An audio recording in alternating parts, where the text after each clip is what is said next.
আমরা আজকে এখানে উপস্থিত হয়েছি একটি বিশেষ উদ্দেশ্যে, যেটা হচ্ছে মাতৃজগৎ পত্রিকার প্রতিষ্ঠা বার্ষিকী।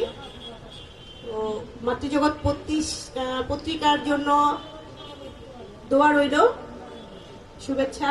আজকে তার জন্মদিন, শুভ জন্মদিন।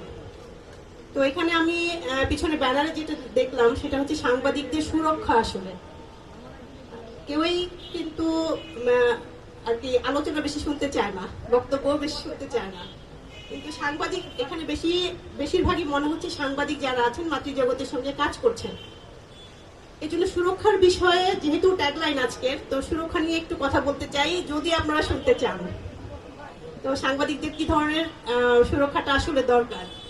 আমরা দেখতে পাই যে অনেক সময় সাংবাদিকরা যেখানে এই ঝড় বৃষ্টি রোদ মাথায় রেখে বিভিন্ন যুদ্ধ, এই যে আমাদের গণ অভ্যুত্থান আমি জুলাই অনলাইন অ্যাক্টিভিস্ট ফোরামের সাধারণ সম্পাদক।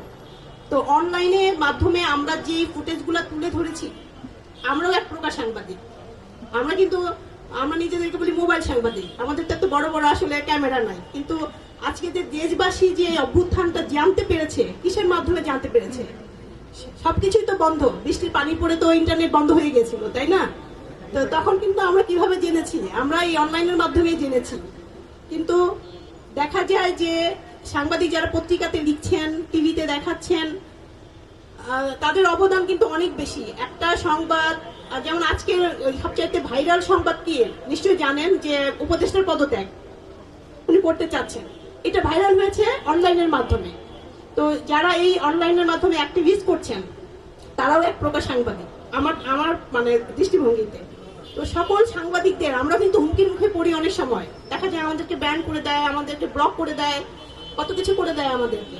তো সাংবাদিকদের কিন্তু সুরক্ষা সামাজিকভাবে হতে হবে, শারীরিকভাবে হতে হবে, ডিজিটালভাবে হতে হবে, এবং অর্থনৈতিকভাবে তো আছেই। তো অনেক সময় আমরা দেখি যে অনেক প্রত্যন্ত বা অনেক দুর্যোগপূর্ণ কাজ যখন সাংবাদিকরা করে, তাদের কিন্তু এই প্রোটেক্টিভ হেলমেট থাকে না, বা তাদের কিন্তু দেখা যায় যে সুরক্ষার জন্য যেই ইকুইপমেন্টগুলো দরকার হয় সেগুলো কিন্তু থাকে না। তো আমি অবশ্যই আমাদের সেলিম ভাইকে রিকোয়েস্ট করব যে আগে হচ্ছে সাংবাদিকদের সুরক্ষা। তো তারা যদি আসলে নিজেদেরকে সুরক্ষিত না করতে পারে, তারা যদি নিজেদেরকে একটা দুর্যোগপূর্ণ অবস্থা থেকে বাঁচিয়ে না ফিরতে পারে, তাহলে কিন্তু সংবাদ আমাদের মাঝে পৌঁছাবে না। তো এই জন্য আগে নিশ্চিত করতে হবে শারীরিক সুরক্ষা। তারপরে পাশাপাশি আমাদেরকে ডিজিটাল যে সুরক্ষা, যেটা বলবো, গুজব সরায়। মানে অনেক সংবাদ দেখা যায় যে আসল জিনিস হারিয়ে ফেলে।